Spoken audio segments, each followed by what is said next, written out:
un cambio en el programa que está consignado por el programa de mano. Siempre está Wendy Zamora con otra presentación. La compañera, Eduardo Bolaños, Jania León, y en lugar de Luis Ángel Piedra, al cual le tocará más bien mañana en la tarde, tenemos a Jason Hidalgo, que mañana en la tarde tiene que dar clases, entonces se presentará hoy, por ahora sin papelito de presentación, y le debemos también el certificado para después, pero entonces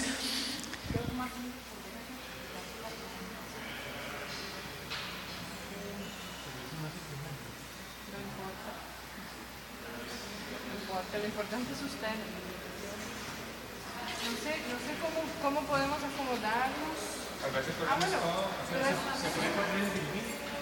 Pero esta silla está vacía. Jason, ¿usted podría sentarse aquí?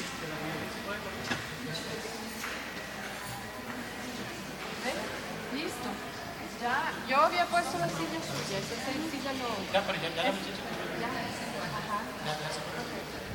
Listo, problemas logísticos. Entonces le daría la palabra de primero a usted. No. En la lista tenemos a Eduardo Bolaños Mayorga con una presentación sobre la pastilla para portarse bien. Así llama él la Ritalina. La pastilla para portarse bien, niños, padres de familia y docentes hablan sobre el trastorno de déficit atencional por hiperactividad y la Ritalina.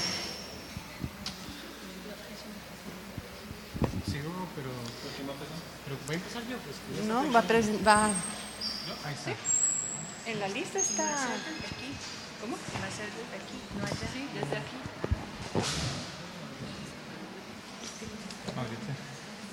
¿Estamos sentados? ¿Tú me avisas los cinco, por favor? Ok. ¿El puntero? No es puntero, solo para pasar. Ok. El del centro sí.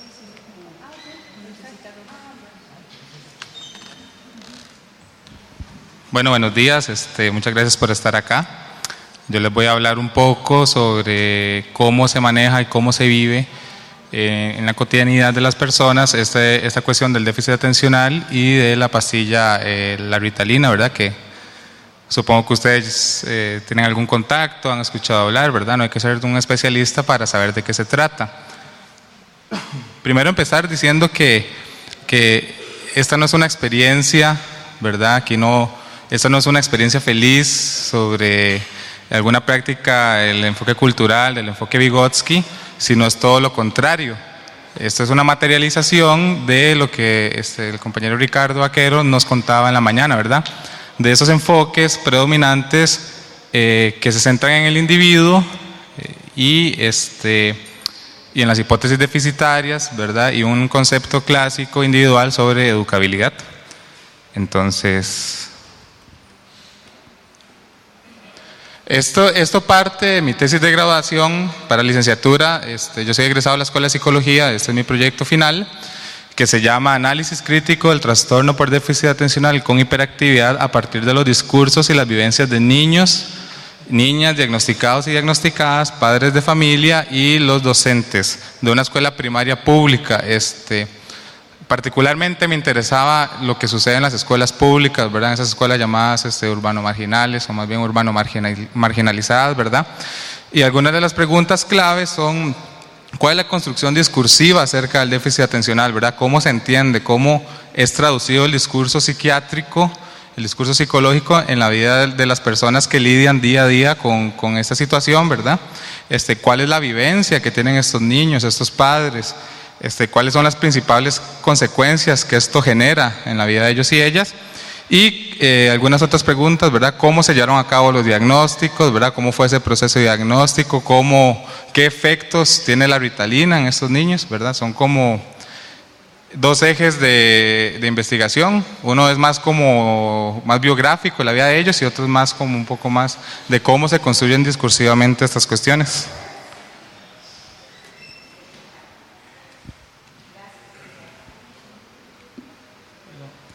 Ok, para llevar a cabo esto se planteó una estrategia cualitativa con entrevistas semiestructuradas. Con los chicos también se utilizó una prueba proyectiva que se basó en el test Pata Negra. De este test se escogieron 5 láminas que se escogen después de un primer acercamiento, unas primeras entrevistas en las que se estudian los temas más recurrentes, que fueron como la culpa, la presión, la relación con los pares, relación con los padres. Y bueno, claramente la observación, ¿verdad? Cuando uno iba a las escuelas, ¿verdad? Que se observa, que se dice. Y se parte de investigar con los niños y no investigar a los niños, ¿verdad? Aquí partimos de un enfoque que considera a los niños como agentes de cultura, ¿verdad? Como actores sociales, que tienen voz, que tienen su interpretación de las cosas, que tienen toda una cultura, ¿verdad? Entonces partimos desde un enfoque ético, desde ahí, ¿verdad? Partiendo de esto también no se forzaba el tema, se pensaron como que el tema saliera. Obviamente uno hace las preguntas, ¿verdad? Pero si en un caso se ocuparon 6 sesiones para que el niño pudiera hablar tranquilamente lo que le sucedía, bueno, pues se esperaba. Y eso es importante porque aquí en Costa Rica no hay casi estudios, bueno, me atrevo a decir que no hay ningún estudio en el que a los niños y a las niñas con esta situación se les pregunte, se tomen en cuenta. Y a nivel internacional son muy pocos los estudios. Igual aquí en Costa Rica la literatura crítica, que hay un montón, casi no hay. Digamos, ustedes van a la biblioteca, son pocos los libros que encuentran y bueno, pues habría que buscarlo en internet. Los participantes al final fueron 6 niños. Perdón, se me olvidó pasarlo de ahí. Fueron 6 niños de 2 escuelas, una ubicada en Coronado y otra ubicada en Tibás, ambas escuelas públicas, pero que tienen diferencias. Son 6 niños: Pedro, Marco, Daniel, Andrés, Sharon, Mónica. Ahí están las edades. Participaron también los padres de Pedro, de Daniel, de Marco y la abuela de Sharon. Y 5 docentes: Roxana, Vicky, Lucía, Rita. Todos estos son nombres ficticios. Y Lidiet, que es la directora de una institución privada que es así como alternativa, o sea, que usa otras metodologías.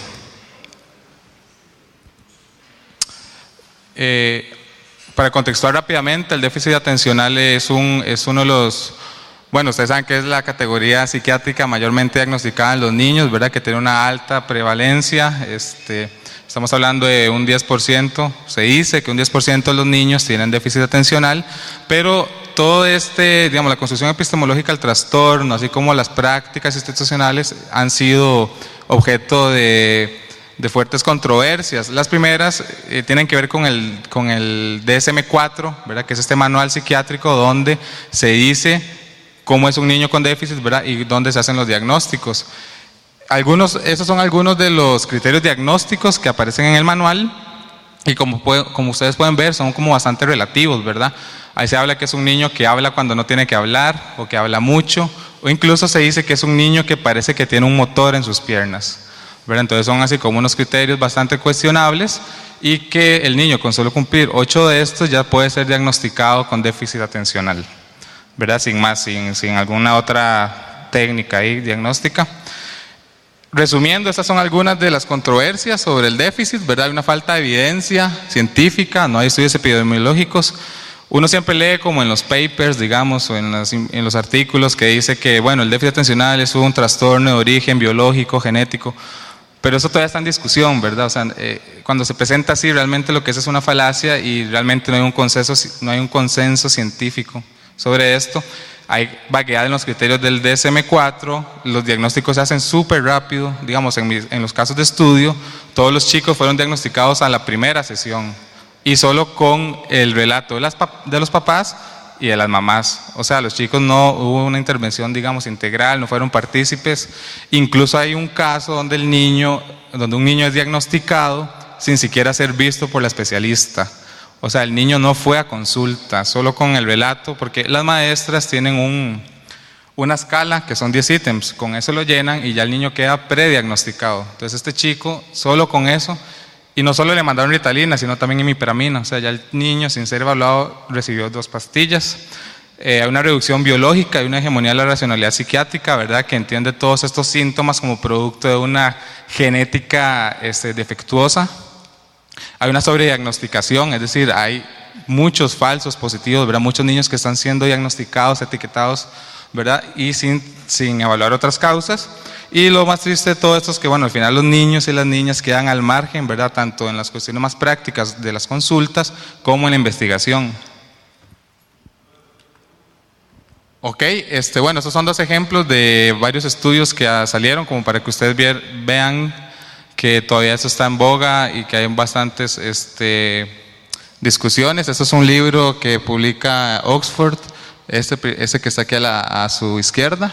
Y este es un estudio también como de la ética, ¿verdad?, como partiendo de qué dicen los niños y las niñas. Eso también es un estudio conjunto en Inglaterra y en Estados Unidos, donde participan como 300 niños, ¿verdad?, sobre qué implica, cómo entienden ellos el uso de la Ritalina y todo esto, ¿verdad?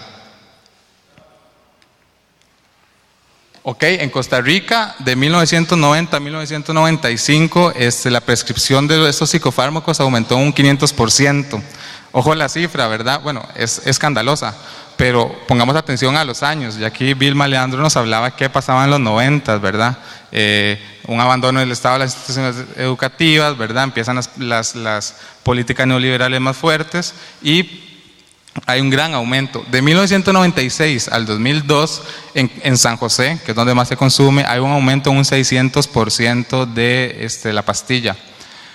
El 70% se prescribe en San José, el 30% se prescribe en farmacias privadas. Y también dos datos importantes aquí es que nunca se toman en cuenta estas cosas, como que 1 de cada 3 niños en este país vive en pobreza y que 6 de cada 10 niños llegan a la escuela sin desayunar. O sea, muchos de estos chicos que consumen Ritalina también están en ciertas condiciones, ¿verdad?, súper difíciles y que nadie está atendiendo. Por eso también se habla a veces de patologización de la pobreza, además de patologización de la niñez.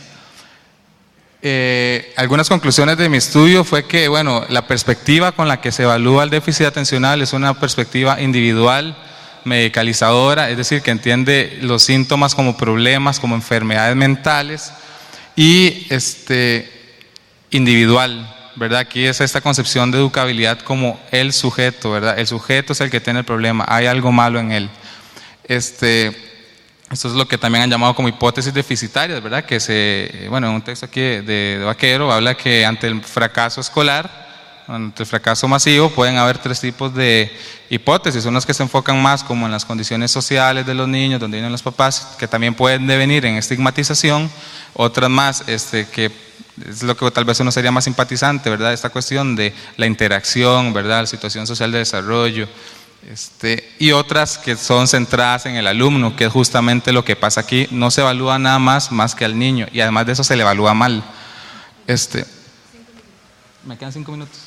Bueno, se fue muy rápido, entonces voy a avanzar, porque realmente lo que me importaba era que ustedes pudieran ver los discursos de los niños, ¿verdad? ¿Qué dicen los chicos sobre la pastilla? Entonces, bueno, voy a correr. Bueno, aquí las hipótesis centradas, quien fracasa es el alumno.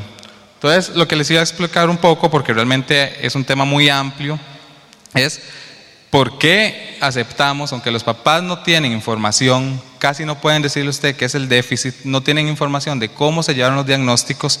Ellos solo saben que una persona del poder médico, un especialista, ¿verdad?, con toda la autoridad simbólica que esto trae, les dijo que el niño ocupaba una pastilla. Eso trae ciertos dilemas éticos que se resuelven, y se resuelven mucho por las profesoras, que al final son las que terminan convenciendo a los papás de darle la pastilla. Pero entonces la idea es como decir un poco cuáles son los discursos y cuáles son los usos. Entonces, por razones analíticas las agrupé como en 3, que obviamente están súper relacionadas, que son optimización de las funciones cognitivas, es decir, no solo se parte que hay un déficit, sino que también hay que aumentar el rendimiento escolar, ¿verdad?, esta carrera, por la eficacia, por la eficiencia. La disciplinarización, que para mí es lo eje central, es decir, la pastilla hace que el niño se comporte como se debe comportar, es decir, la pastilla se utiliza como medio de control dentro de las instituciones, ¿verdad? Y aquí también pasa otra vez, se homologa el desarrollo cultural, social como un desarrollo natural. Entonces, comportarse bien dentro de la escuela es sinónimo de salud mental, es sinónimo de algo que naturalmente está bien. Y 3, la normalización, ¿verdad? Que obviamente todo esto va muy relacionado. Voy a saltarme esta cita. Bueno, aquí interesante es que ningún chico usa la pastilla en la escuela. En Costa Rica, en vacaciones, en los fines de semana, todos estos días la pastilla no se usa. Entonces la pastilla es para alumnos, ¿verdad? Hay una diferencia entre ser niño y ser alumno. Aquí el papá de Pedro nos dice, uno tampoco quiere un robot. Yo quiero ayudarle, pero no lo quiero tonto. O sea, es un niño, tiene derecho a jugar, derecho a divertirse, tiene derecho a ser activo. Yo no lo voy a drogar para que esté ahí como un zombie. Él defiende la pastilla, pero en la casa no. O sea, él está diciendo que esto pasa en la casa. Obviamente en la escuela va a tener el mismo resultado. Va a pasarme esto también.